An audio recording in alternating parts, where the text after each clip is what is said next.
नमस्कार। आजकल सिर्फ इंजीनियर्स, डॉक्टर्स, पढ़े लिखे लोग ही नहीं, बल्कि कुछ रिटायर्ड उच्चाधिकारी जिनके पास काफ़ी लंबा अनुभव और ज्ञान है, वो भी डिजिटल फ्रॉड या डिजिटल अरेस्ट के शिकार हो रहे हैं। इसका कारण ये है कि जो ठगी करने वाले हैं, वो काफ़ी शातिर हैं, इनोवेटिव हैं। एक रास्ता बंद होता है, वो दूसरा रास्ता अख्तियार करते हैं।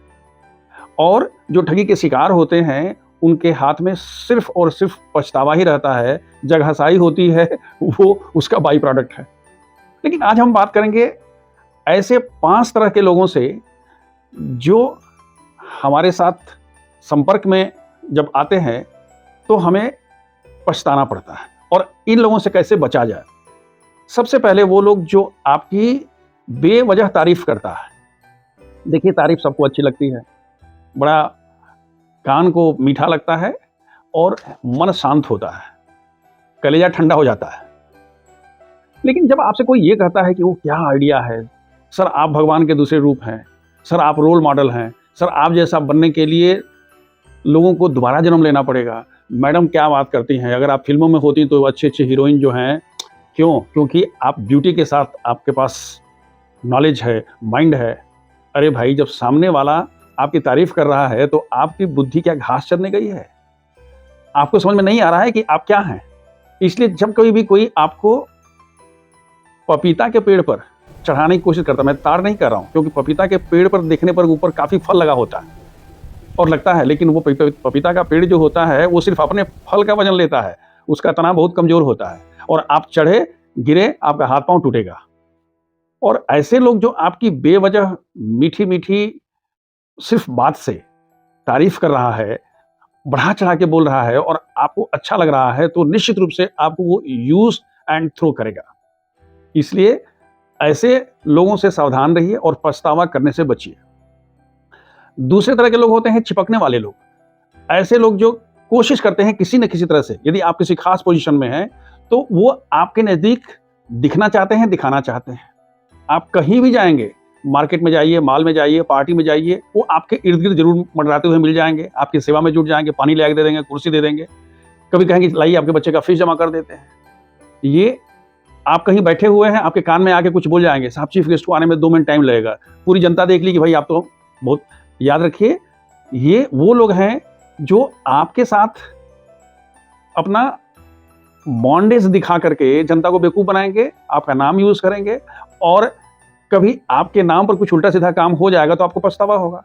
इसलिए चिपकने वाले लोगों से थोड़ी-सी साइज़ेबल डिस्टेंस, उनका लेवल हमेशा ध्यान रखिए कि वो किस लेवल के हैं।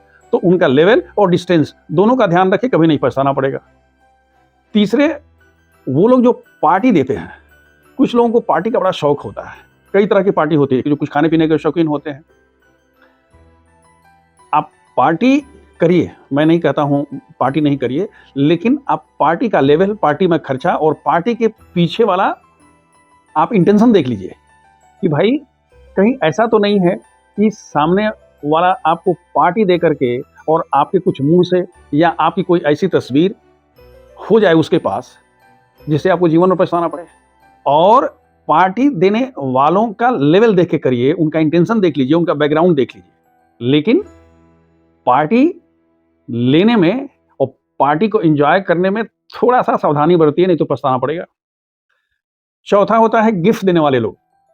मैं चेन्नई गया था, मैंने एक सिल्क की साड़ी मैडम के लिए ला दिया। सर मैं दुबई, मेरा भाई दुबई में रहता है, दुबई से वो आपके लिए चेन है, बिल्कुल सर आप पर। भाई कोई भी यदि आपको गिफ्ट दे रहा है, तो उस गिफ्ट में कम से कम 10 से मल्टीप्लाई करिए, इतना वो आपसे वापस लेगा। और आप तो अपनी जेब से दीजिएगा नहीं, तो निश्चित रूप से आप अपने नैतिकता को बेच करके, अपनी ईमानदारी को ताक पर रख करके या अपने प्रेस्टीज के साथ समझौता करके, अपनी इंटीग्रिटी को नीचे करके ही आप किसी को ऑब्लाइज करिएगा। इसलिए जब कभी भी कोई गिफ्ट देता है, तो एक्सेप्ट करिए, लेकिन फिर मैं वही कहूँगा, लेवल देखिए, रिटर्न गिफ्ट दीजिए। मैं नहीं कहता हूँ कि हर गिफ्ट को आपको, भाई घर में होता है ना, आप कहीं जाते हैं, आपको गिफ्ट मिलता है, आप रिटर्न गिफ्ट देते हैं। शादी-ब्याह में होता है, रिश्तेदारों में होता है, घर परिवार में होता है। तो गिफ्ट और स्पेशली महँगे गिफ्ट और स्पेशली उन लोगों से जिनका आपसे कुछ प्रोफ़ेशनल रिलेशन है परहेज करिए, नहीं तो पछताना पड़ेगा। और 5वां, ऐसे लोग हैं जो आपको सब्ज़-बाग दिखाते हैं, सपने दिखाएँगे। सर यहाँ इन्वेस्टमेंट कर दीजिए, 2 साल में आपका पैसा 3 गुना हो जाएगा, 5 गुना हो जाएगा। लगता है दुनिया में सिर्फ़ वो और आप, यही 2 आदमी समझदार हैं, पूरी दुनिया बेवकूफ़ है। भई, अगर पूरी दुनिया 8 साल, 7 साल में डबल कर रही है और आप 2 साल में डबल कर रहे हैं। अच्छा, इसको दिखाने के लिए सामने वाला क्या बोलता है? कहता है मैंने भी किया है, मेरे रिश्तेदार ने किया है, कुछ रेफ़रेंस भी पॉइंट देखिए। यानी अगर कोई ऐसा आदमी जो इसको उसने बेवकूफ़ बना दिया है, वो टोपी उसको पहना दिया है, तो कोई ज़रूरी थोड़ा है कि भई आप भी टोपी पहनिएगा। इसलिए ऐसे टोपी पहनाने वालों से, ऐसे धूर्त लोगों से हाँ, यदि आपको ऐसा करना है, तो आप उसका पूरा डिटेल पता कर लीजिए। उस प्रॉपर्टी के बारे में, उस इंस्ट्रूमेंट के बारे में पता कर लीजिए, उस आदमी का बैकग्राउंड पता कर लीजिए। आप ये देखिए कि हाँ, आपका जो पैसा है, वो कितना प्रोटेक्टेड है, ज़रूर करिए। लेकिन किसी के कहने पर सब कर रहे हैं, इसलिए हम भी कर लेंगे, तो सब रो रहा है, तो आप भी रोएँगे। सब पर लोग हँस रहा है, तो आप पर भी हँसेगा। अवेयर रहिए, सावधान रहिए, समझदार बनिए और पछताने से बचिए, क्योंकि जो पछतावा होता है, वो पूरा ज़िंदगी भर चलता है। एक गलती आदमी करता है और आजीवन पछताता रहता है और वो एक नासूर की तरह से बन जाता है। बाकी आप तो खुद समझदार हैं। शुभमस्तु।